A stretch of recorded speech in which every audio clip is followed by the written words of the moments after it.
When my son told me I wouldn't be welcome at his house for Christmas, I smiled, got in my car, and made one call. By the new year, I had their mortgage payments canceled, and that was just the beginning of my plan. Justice must be restored and arrogance punished. You won't believe what I did next. Before we continue, please subscribe to the channel and let us know where you're listening from in the comments. I could make my famous turkey this year, I said, settling deeper into Michael's leather couch. The one with the sage stuffing your mother used to love. Remember how she'd always say it was better than her grandmother's? The words hung in the warm air between us, mixing with the scent of Isabella's expensive vanilla candles. Michael shifted beside me, his wedding ring catching the light from their 12-foot Christmas tree. Something in his posture changed shoulders, pulling inward like he was bracing for impact. Dad, unfortunately, you won't be welcome here for Christmas. The words hit me like a physical blow. I blinked, certain I'd misheard. What do you mean? Why wouldn't I be welcome? Michael couldn't meet my eyes.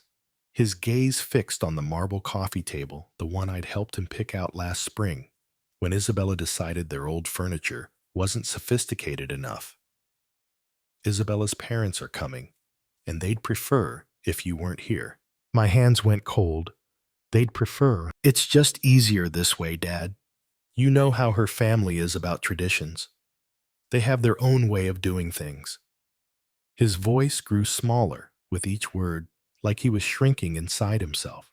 I looked around the living room at the silk curtains I'd paid for when Isabella complained about privacy at the hardwood floors that came from my second mortgage at the Crown Molding that maxed out my credit card. Every inch of this house bore my fingerprints, my sacrifice, my love for my son. Their own way, I repeated slowly. And what way is that, Michael? He flinched. Dad, please don't make this harder than it has to be. Through the kitchen archway, I could see Isabella's new KitchenAid mixer, the professional grade one she'd insisted she needed for her holiday baking phase that lasted exactly 3 weeks. $2,000 of my money sitting there, probably used twice since October. Where will I spend Christmas then? The question came out quieter than I intended. Michael's face crumbled. Maybe you could, I don't know, visit Aunt Rosa. Or we could do something the weekend after. The weekend after. Like Christmas was just another appointment that could be rescheduled for convenience. I stood up my knees, protesting after 8 years of carrying this burden alone. I see. Dad, wait. But I was already moving toward the door, past the family photos, where my face grew smaller and more distant in each frame, past the coat closet that held Isabella's 1,000 jackets. My hand found the doorknob, solid and cold under my palm. Son, I said without turning around. Tell Isabella's parents, I said, Feliz Navidad. The December air hit my face like a slap as I walked to my truck. Behind me, I heard Michael call my name once. Then the soft click of the door closing. Final, absolute. I sat in the driver's seat for a moment, engine off, watching the Christmas lights twinkle in the windows of houses I'd never be welcome in. My phone buzzed, probably Michael wanting to smooth things over with empty promises and guilt. I didn't answer. Instead, I turned the key and drove into the darkness, leaving behind the warm glow of the house I'd bought but would never belong in. The heater hummed against the December cold as I navigated the familiar streets toward home. South Hills sprawled around me, every neighborhood corner, holding memories of the man I used to be, the one who believed family meant everything, who'd give his last dollar to see his son smile. That man was a fool. I stopped at the red light on 29th and Grand, watching a young father load Christmas presents into his SUV. His kids pressed their faces against the window breath, fogging the glass with excitement. Once upon a time, that had been Michael and me. Before Isabella, before, I became nothing more than a walking ATM with inconvenient emotions. The numbers started rolling through my head like a broken slot machine. $2,800 every month for 5 years. My calculator had given up trying to make sense of it last spring when I'd finally added up the total $140,000. More money than Maria and I had saved for our entire retirement. Gone. Just gone. I pressed the accelerator harder than necessary as the light turned green. The truck responded with a growl that matched my mood. 5th Street. That's where I'd refinanced my house, Maria's and mine, to cover their down payment.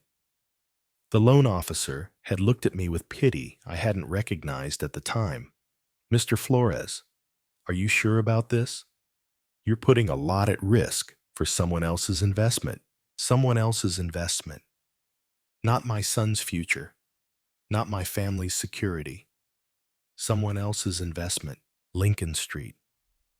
The bank where I'd taken out a second mortgage when Michael lost his job 2 years ago. Just temporary, Dad. Just until I get back on my feet. Isabella had stood behind him, a $700 purse slung over her shoulder, nodding sympathetically, while mentally calculating how much my desperation was worth. Nothing. As it turned out, my desperation was worth nothing to them. I pulled into my driveway, the one with the cracked concrete I couldn't afford to fix because every spare dollar disappeared into their perfect suburban fantasy. The porch light flickered another repair I'd been putting off. Inside, the house felt hollow without Maria's laughter, without the warmth of family gatherings that would never happen again.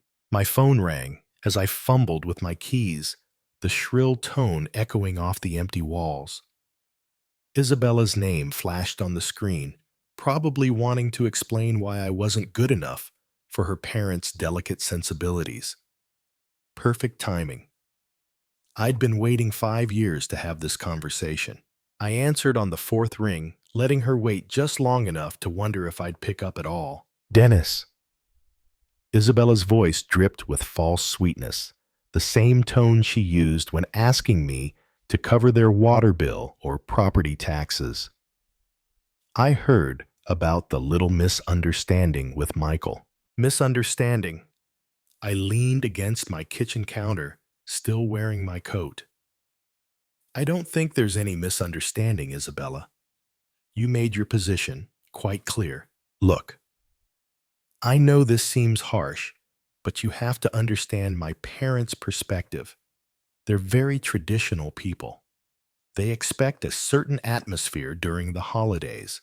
A certain atmosphere," I repeated. "And what atmosphere is that?" A pause. I could hear shopping bags rustling in the background, probably spending money that should have gone to their mortgage payment. Money that was my responsibility, apparently. Well, they're not used to your kind of cooking. All that spicy Mexican food and loud music. And frankly, Dennis, they're educated people. They expect conversations about current events, literature, art, you know. The words hit harder than a physical blow. 8 years of biting my tongue, of swallowing insults for Michael's sake, of pretending not to notice the way she looked at me like I was some kind of hired help. "My kind of cooking," I said, my voice staying level controlled. "You mean the food you ate every Sunday for 3 years when money was tight. The tamales you said reminded you of your grandmother. That was different. We were appreciative then. But now with my parents, now with your parents, you can't have the Mexican peasant embarrassing you at your fancy dinner table." The false sweetness evaporated. "Don't be dramatic, Dennis. This isn't about race. It's about class. My father graduated summa cum laude from Washington State. My mother speaks 4 languages. They summer in the Hamptons. What exactly would you contribute to dinner conversation stories about laying tile? Heat flooded my chest, but I kept my voice steady. I built a business from nothing after your husband's grandfather died. I've employed over 50 people. I've paid more in taxes than your father made in his best year. Money isn't everything, Dennis. Breeding matters, education matters, and frankly, Maria understood her place better than you understand yours. The line went dead silent. She'd crossed it, the line I didn't even know existed until she'd stomped across it in her designer heels. What did you say about my wife? I'm just saying she knew how to blend in better. She didn't make waves. She understood that some spaces weren't meant for her. My hand tightened around the phone until my knuckles went white. Maria had more class in her little finger than your entire bloodline will ever possess. Oh, please. She was a house cleaner who got lucky. At least she had the good sense to stay quiet about it. Isabella. My voice dropped to something I didn't recognize. I want you to listen very carefully. This conversation is over. We're done pretending to be family. You can't just... We're done, I repeated, and ended the call. I set the phone down carefully on the counter. My hands surprisingly steady. Around me, the kitchen felt different, smaller, but somehow cleaner, like a weight had been lifted from the air itself. I walked to my desk in the corner and pulled out the manila folder I'd been avoiding for months. Bank statements, mortgage papers, 5 years of automatic transfers that had bled me dry while they lived like royalty. Time to stop the bleeding. The documents spread across my kitchen table like evidence at a crime scene. 5 years of bank statements, each showing the same automatic transfer, $2 or $800 on the 15th of every month, vanishing from my account into theirs. A paper trail of my own stupidity. I pulled out my calculator and started adding. The first year, $33,600. The second year, another $33,600. By the third year, I'd stopped buying myself new clothes. The fourth year, I'd started shopping at discount grocery stores. This year, the fifth year, I'd been eating peanut butter sandwiches for lunch to make ends meet. Total, 143,400, not counting the down payment, not counting the times I'd covered their utilities when Isabella's shopping addiction got out of hand, not counting the new roof, the landscaping, the furniture that was essential for their lifestyle. I sat back in my chair, looking at the numbers until they blurred. Maria's life insurance money, my retirement savings, the college fund we'd started for grandchildren I'd apparently never be allowed to see, all of it gone, poured into a house where I wasn't welcome for Christmas dinner. I reached for my phone and scrolled through my contacts until I found the number for my bank. The automated system offered me options in English and Spanish. How thoughtful, how accommodating to people like me. Customer service. This is Jennifer.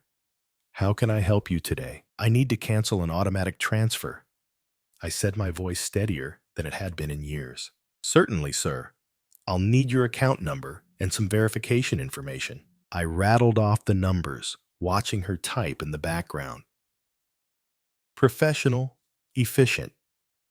No judgment about why a 62-year-old man was canceling payments to what was probably his son's mortgage. I see the transfer you're referring to, Mr. Flores.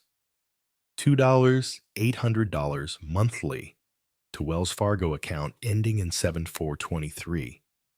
How long have you been making this transfer? 5 years. The words tasted bitter. And you want to cancel it effective immediately. I looked around my kitchen at the outdated appliances I couldn't afford to replace, at the walls that needed painting, at the windows that leaked cold air because I'd spent my home improvement money on someone else's castle. Effective immediately, I confirmed. Done. The transfer has been canceled. Is there anything else I can help you with today? No, I said, surprising myself with how good the word felt. No, that's everything. I hung up and sat in the sudden quiet of my house. Outside December, darkness was settling over Spokane Christmas lights, twinkling in windows where families gathered without conditions, without judgment, without the need to hide who they were. For the first time in 5 years, next month's budget would balance. For the first time since Maria died, I could afford to fix my porch light, buy decent groceries, maybe even take a vacation. I gathered up the bank statements, the mortgage papers, all the evidence of my generosity. Then I walked to my fireplace, struck a match, and watched 5 years of martyrdom turn to ash. The fire felt warm on my face, warmer than I'd felt in years. My phone buzzed with a text message, probably Michael wanting to apologize, or Isabella needing money for something essential, like new throw pillows. I didn't check it.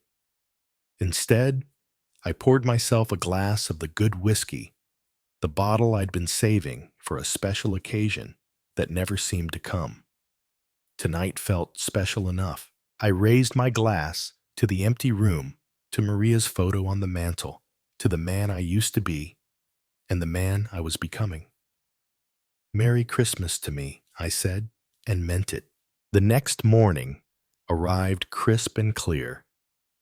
December sunlight streaming through my kitchen windows as I nursed my second cup of coffee.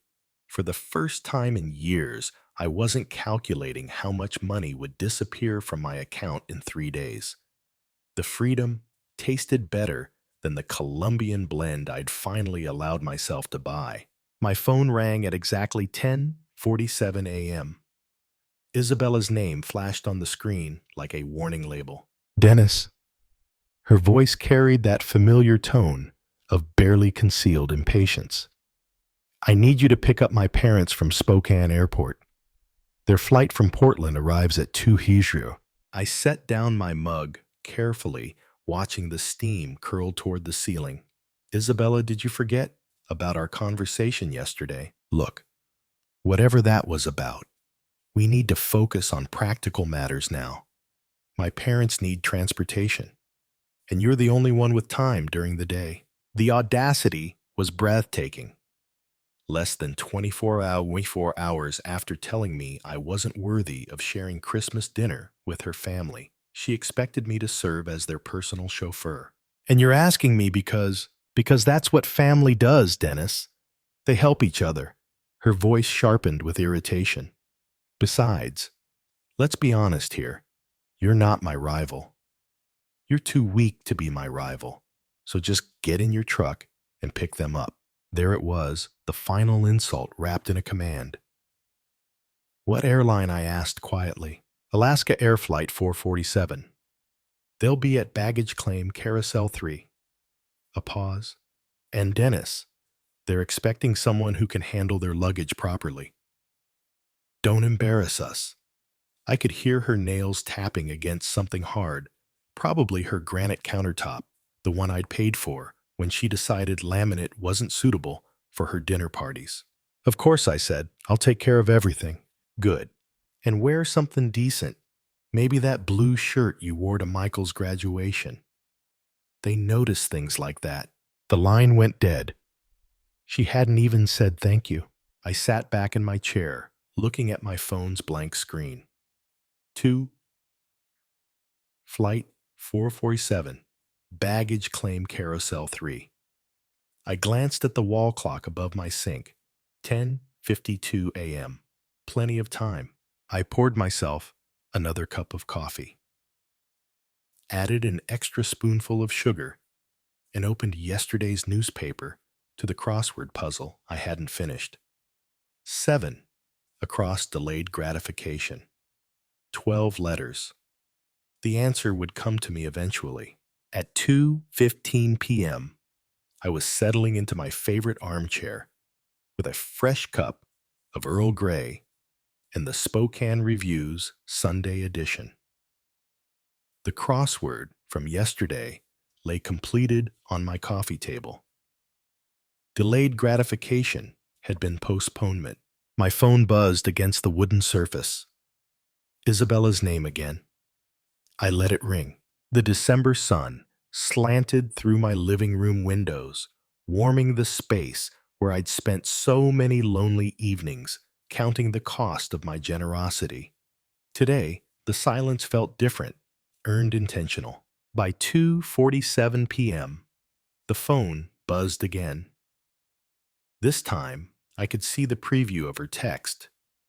"Dad, where are you?" "My parents are." I turned the phone face down and returned to the sports section. The Seahawks had lost again. Some things never changed.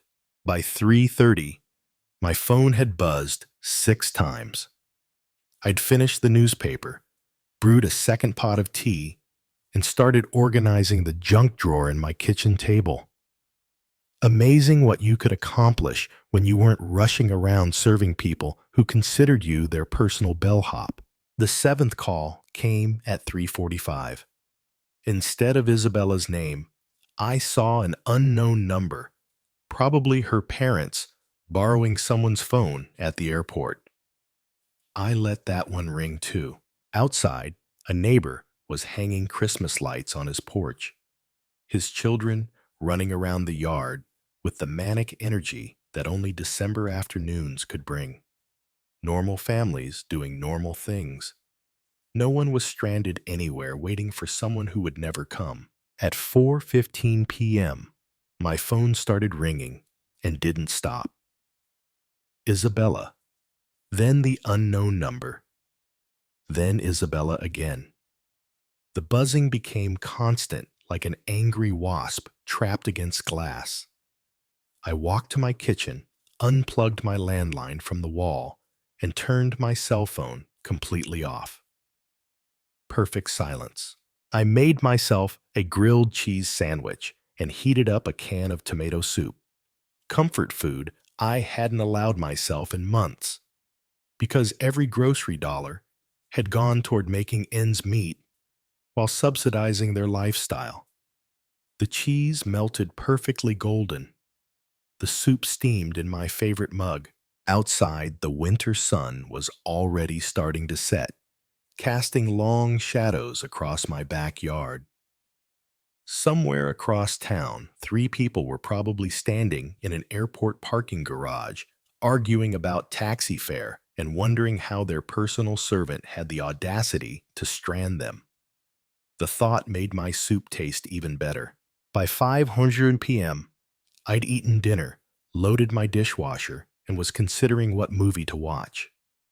It had been years since I'd had an entire evening to myself without worrying about emergency calls for money or last-minute favors. I was reaching for the remote when someone started pounding on my front door. Not knocking pounding, the kind of aggressive hammering that rattled the frame and announced pure fury. I set down my tea and walked slowly toward the sound, already knowing exactly who I'd find on the other side. The pounding intensified as I approached, each blow more violent than the last. Through the peephole, I could see 3 figures crowded on my small porch, like wolves circling prey. I opened the door to find Cody Jenkins's red face inches from mine. "What the hell is wrong with you?" he shouted, pushing past me into my living room without invitation. We waited at that goddamn airport for over 3 hours. Catherine followed him, her usually perfect hair disheveled, her lips pressed into a thin line of pure hatred. This is completely unacceptable behavior from someone your age, Dennis. Absolutely barbaric. Isabella brought up the rear, her designer coat wrinkled, her makeup smeared. "You humiliated us. Do you have any idea what you've done? Get out of my house." My voice cut through their chorus of rage like a blade through silk. They stopped mid-rant, shocked by the steel in my tone. Excuse me. Cody's face went from red to purple. You don't get to make demands here, buddy. Not after what you pulled today.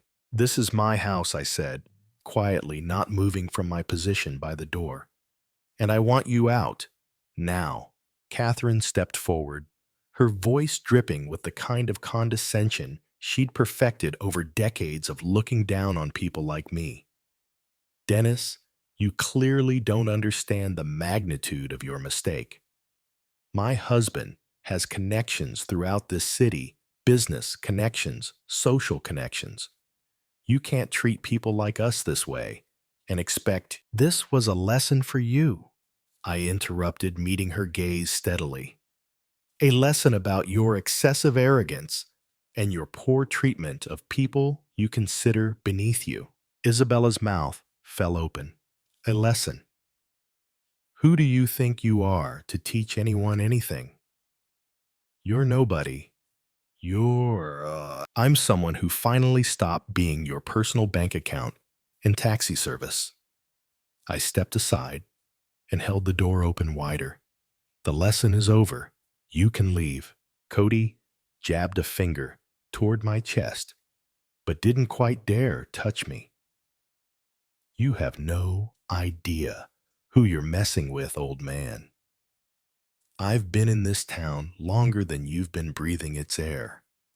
I know people, important people, who can make your life very, very difficult. Is that a threat, Mr. Jenkins? It's a promise. His voice dropped to a menacing whisper. You think abandoning elderly people at an airport is just something you can do without consequences. You're about to learn exactly how wrong you are. Catherine nodded, her smile sharp enough to cut glass.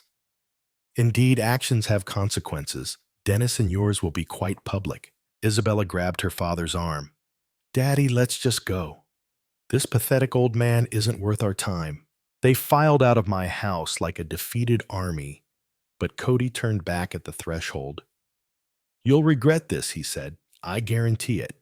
I closed the door behind them and turned the deadbolt with a satisfying click. Through the window, I watched them pile into their rental car, still arguing among themselves as they drove away into the December darkness. The house felt cleaner with them gone, as if their presence had left a stain that was only now lifting. But their parting words echoed in the sudden, quiet public consequences, important people connections. I walked back to my living room and picked up my tea, still warm in its mug. For the first time in this whole mess, I felt something that might have been concern. But it was overwhelmed by something much stronger, anticipation. 3 days later, I was enjoying my morning coffee and scanning the Spokane Review when I saw my own face staring back at me from page 3. The headline read, Spokane businessman abandons elderly couple at airport during holiday storm. My hands went still around the coffee mug. There I was, in black and white, an old photo from my company's website, probably 5 years out of date. Below it, a story that made my blood run cold and my temper flare in equal measure. Cody and Catherine Jenkins, visiting their daughter for Christmas, were left stranded at Spokane International Airport for over 4 hours. Sunday, when family member Dennis Flores failed to appear for a prearranged pickup. The couple, both in their late 50s, waited in frigid temperatures as a winter storm warning was issued for the region. Winter storm warning. It had been 52 degrees and sunny. We couldn't believe someone would just abandon us like that, said Cody Jenkins, a retired banking executive. We called repeatedly, but Mr. Flores never answered his phone. We were forced to take an expensive taxi in dangerous weather conditions. At our age, this kind of treatment is not just inconsiderate, it's dangerous. The article continued with quotes about my pattern of erratic behavior and concerns about my mental state. Cody had painted himself and Catherine as helpless victims of a cruel old man who'd suddenly snapped without provocation. No mention of the Christmas dinner rejection. No context about Isabella's demands or their years of financial exploitation. Just me, the villain who abandoned poor elderly tourists during a blizzard that existed only in Cody's imagination. I set down my coffee and read the article again, then a third time. The byline belonged to Patricia Morrison, lifestyle editor. I didn't recognize the name, but I recognized the strategy. Cody had called in favors, used his banking connections to get this story placed exactly where it would do maximum damage to my reputation. Smart. Very smart. For the first time since this whole mess started, I felt a grudging respect for my opponents. They weren't just entitled trust fund babies throwing tantrums. They were strategic calculating. They understood that in a small city like Spokane, reputation was everything. One well-placed newspaper article could destroy decades of hard work. They'd declared total war. I folded the newspaper carefully and set it aside, my mind already shifting into the methodical planning mode that had built my business from nothing. This wasn't about airport pickups anymore. This wasn't about Christmas dinner or mortgage payments. This was about winning. I pulled out my laptop and began typing names into search engines. Cody Jenkins, Catherine Jenkins, Isabella Flores. Their social media profiles, their connections, their habits, their weaknesses, everything they'd foolishly made public over the years. If they wanted to play chess, I'd show them what a real strategist looked like. I glanced at my wall calendar. December 18th, 7 days until Christmas. 7 days to plan something they'd never forget. I spent the next 3 days living in a different world. Not the world where I was, Dennis Flores, the broken-down old man who let his family walk all over him, but the world where I was, Dennis Flores, businessman, strategic thinker, someone who'd built something from nothing and wasn't about to let a bunch of entitled parasites destroy what I'd worked 40 years to build. My laptop became command central. Social media profiles filled my browser tabs like playing cards in a high-stakes game. Cody Jenkins retired, First National Bank manager member of the Spokane Country Club, treasurer of the Inland Northwest Business Leaders Association, a man who'd spent his career in positions of trust and influence, a man with a lot to lose. Catherine's Instagram painted a perfect picture of refined living charity luncheons, wine tastings, vacation photos from Coeur d'Alene tagged with @blessed life. Every post carefully curated to project success and sophistication, all built on other people's money, including mine. Isabella's Facebook timeline told the real story. Posts about our beautiful home with photos of the kitchen. I'd paid for check-ins at expensive restaurants during the months when I'd covered their utility bills, a status update from last week. So excited for Christmas dinner with family. Can't wait to show off our hosting skills. Our hosting skills, our home, our success. The narcissism was breathtaking. But it was Michael's LinkedIn profile that gave me the final piece I needed. His recent activity showed a new connection, Patricia Morrison, lifestyle editor at the Spokane Review. The same Patricia Morrison who'd written the hatchet job about me. I leaned back in my desk chair, looking at the evidence spread across my screen. These people had made 3 critical mistakes. First, they'd underestimated me completely. Second, they'd gone public with their attack, which meant I could go public with my response. Third, They documented their entire privileged lifestyle online, creating a perfect catalog of hypocrisy. I clicked through to Patricia Morrison's profile, 43 years old journalism degree from WSU, 15 years at local papers, no previous connection to banking or finance, which meant Cody had reached out cold, probably through someone he knew from his business network. A 5-minute search through local business directories confirmed my suspicion. 3 mutual connections between Cody and Patricia's editor. The story hadn't just appeared, it had been planted carefully and deliberately. Amateur hour. I opened a new document and began typing. Not a response to their media attack, something much better. A timeline. 5 years of financial support, documented with bank statements, receipts, and canceled checks. The down payment for their house, $47,000 from my home equity loan. The kitchen renovation, when Isabella decided granite countertops were essential, $18,000 from my credit card.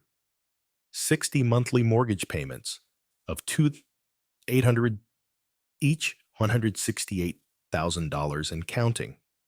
$250,000 more than I'd spent on myself in the last decade. My phone buzzed with a text from a number I didn't recognize, probably Isabella trying a new angle. I ignored it and kept working. By evening, I had everything organized in a manila folder thick enough to choke a horse bank statements, receipts, photos downloaded from their social media showing off purchases. I'd funded a printed copy of the newspaper article with my handwritten notes in the margins documenting each lie and distortion. I looked at my wall calendar. December 24th was circled in red, not because it was Christmas, but because it was the perfect day for justice. According to Isabella's Facebook events, they were hosting Christmas dinner for 12 people, family, friends, neighbors, members of their social circle, the kind of people who read the Spokane Review and formed opinions based on what they saw there, the kind of people who deserved to know the truth. I closed my laptop and walked to my kitchen, where I'd left my good camera, the one I'd bought years ago, to document job sites for my business. Time to put it to work, documenting something else entirely. Tomorrow was Christmas Eve. Tomorrow, Cody Jenkins and his family were going to learn what happens when you declare war on someone who actually knows how to fight. Christmas Eve. Morning dawned gray and cold, the kind of Spokane winter day that made you grateful for warm houses and family gatherings. Too bad I wouldn't be welcome at either, but I had other plans. I laid out my evidence like a lawyer, preparing for trial bank statements, organized by year, each monthly payment highlighted in yellow. Receipts arranged chronologically, showing the pattern of my support for their lifestyle. Photos printed from their social media. Isabella's new jewelry, their vacation photos, the expensive Christmas decorations currently adorning the house I'd helped them keep, all copied 12 times 1 for each dinner guest. The newspaper article went on top of each stack. My red pen notes, visible in the margins, lie written next to Cody's quotes about dangerous weather, false beside the claim about my erratic behavior. Missing context highlighted where they'd failed to mention 5 years of financial support.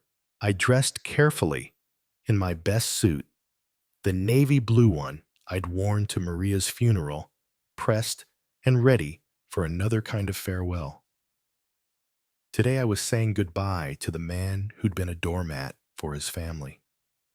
Tonight, I'd be someone who commanded respect. At 6:30 p.m., I loaded my briefcase with the evidence packets and drove to Kendall Yards. Their house glowed with warm light, cars filling the driveway and lining the street. Through the front windows, I could see figures moving around the dining room, Isabella playing hostess in the home my money had helped them buy. I parked across the street and checked my watch, 6:45. Perfect timing, late enough that everyone would be seated for dinner, early enough that they'd still be on the main course. No easy escape for anyone. The front door was unlocked. Of course it was. Isabella loved to show off how safe their neighborhood was, how they didn't need to worry about security like people in rougher areas. I let myself in quietly, the warm air hitting my face along with the sounds of laughter and conversation from the dining room. And then Catherine said, "But darling, that's not how we do things in our family," someone was saying, followed by more laughter. Our family, after everything they'd done to exclude me from it. I walked into the dining room carrying my briefcase. 12 faces turned toward me, expressions ranging from surprise to horror. Isabella froze with her wine glass halfway to her lips. Michael's face went pale. Cody and Catherine looked like they'd seen a ghost. "Good evening, everyone," I said calmly, setting my briefcase on their marble sideboard. "I hope you don't mind me joining your Christmas celebration." Isabella found her voice first. "Dennis, this is completely inappropriate. You need to leave immediately." "Actually," I said, opening my briefcase and pulling out the first stack of papers, "I think your guests deserve to know who really paid for this dinner, this house, and this lifestyle you've been showing off." A woman I didn't recognize, probably one of Catherine's charity friends, leaned forward with curiosity. "What is he talking about, Isabella?" "He's having some kind of episode, Isabella." "Isabella, why didn't you tell us any of this?" said quickly. "Michael, call someone." But I was already moving around the table, placing a packet of documents in front of each guest. "Here are the bank records," I said conversationally. 5 years of financial support, $168,000 in mortgage payments alone, plus the down payment, renovations, furniture, appliances, everything you see around you. The room went silent, except for the rustling of papers as 12 people began examining the evidence. I watched their faces change as they absorbed the numbers, the dates, the undeniable proof of my generosity and their deception. "This is—" One man started, then stopped staring at a bank statement. "Outrageous," finished the woman across from him. "Isabella, why didn't you tell us any of this?" Isabella's perfect composure was cracking. "It's more complicated than it looks.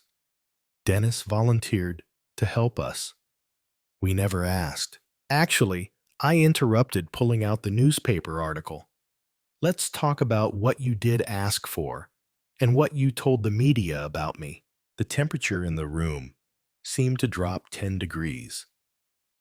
I placed copies of the newspaper article on the table, watching as the dinner guests recognized my photo from the unflattering story that had run 3 days earlier. "Now," I said, my voice carrying clearly through the sudden silence, "let's talk about the real manipulators in this family."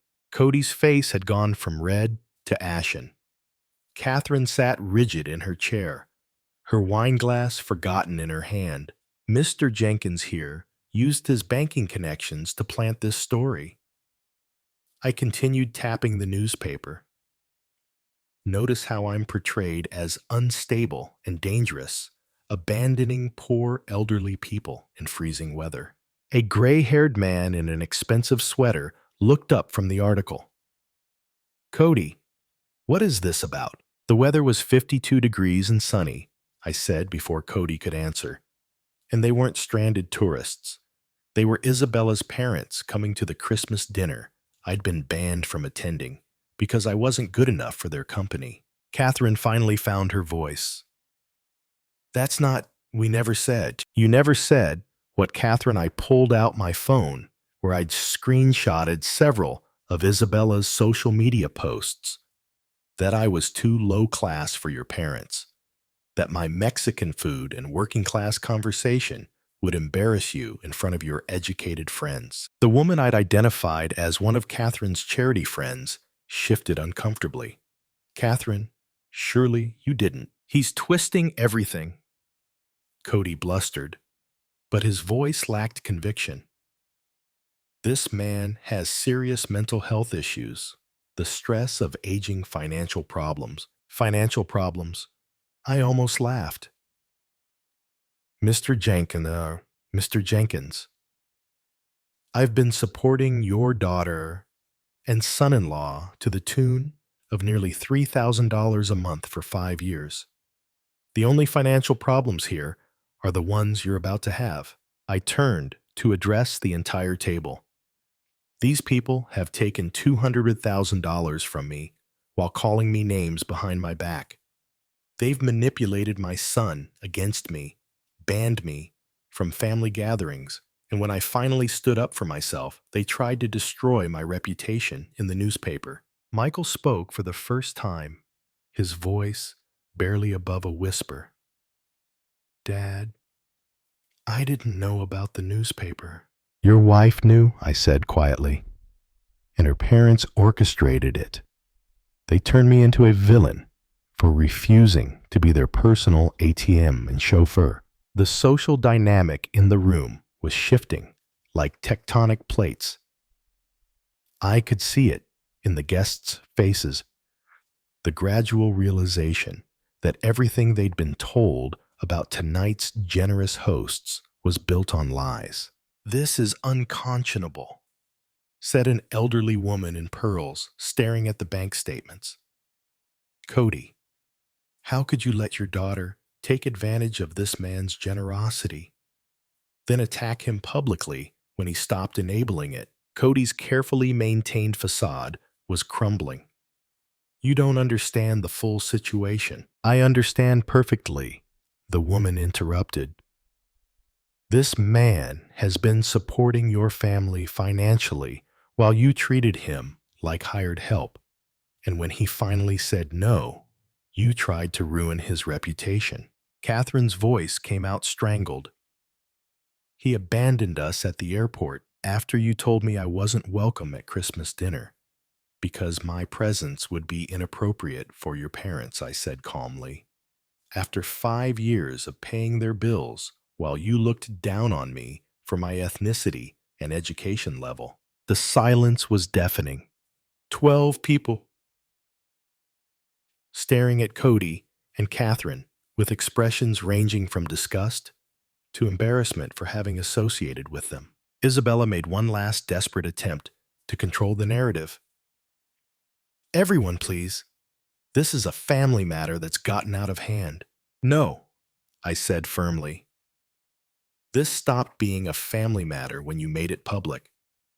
When you used the newspaper to attack my character, when you decided my reputation was acceptable, collateral damage for your pride.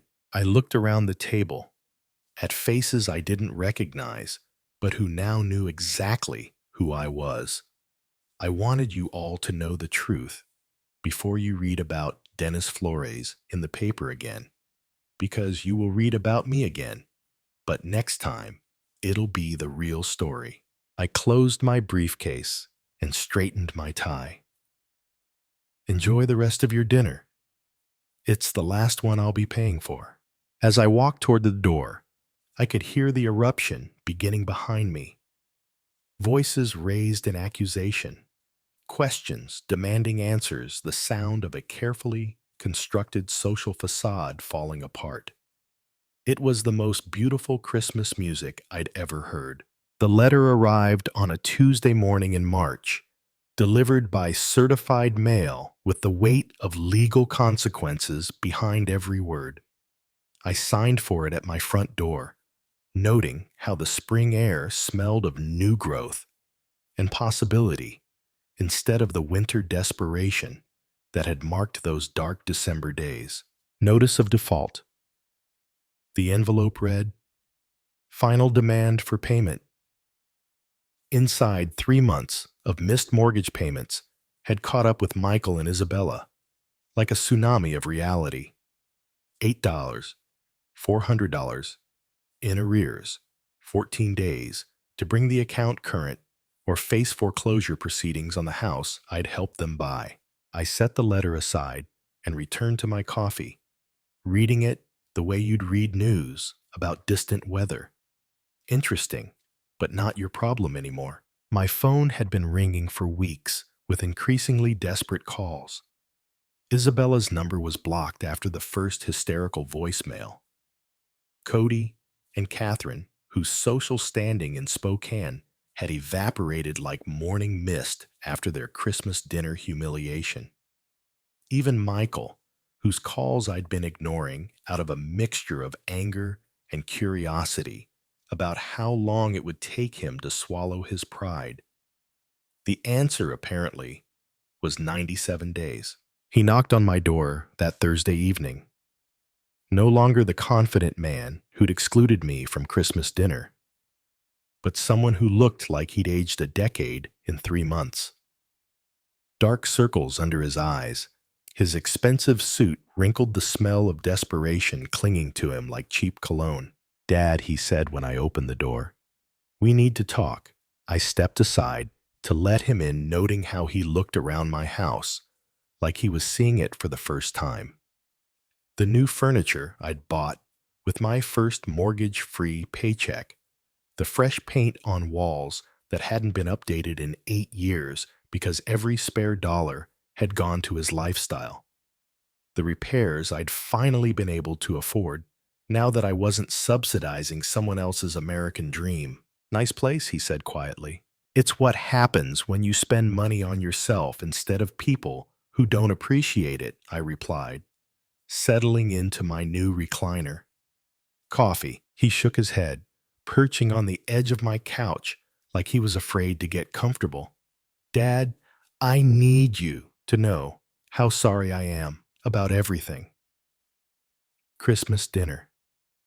The newspaper article, the way Isabella, the way we treated you. Go on. I didn't know about Cody planting that story. I swear I didn't. He ran his hands through his hair. "Jesus, Dad, the things they said about you behind your back, the way they talked about our family, about Mom's memory." My jaw tightened at the mention of Maria, but I kept my voice level. "And what exactly did they say about your mother? That she knew her place better than you knew yours. That she understood boundaries." He couldn't meet my eyes. "I should have defended you. I should have stood up to them years ago." "Yes," I said simply. "You should have." We sat in silence for a long moment, the weight of 5 years of mistakes filling the space between us.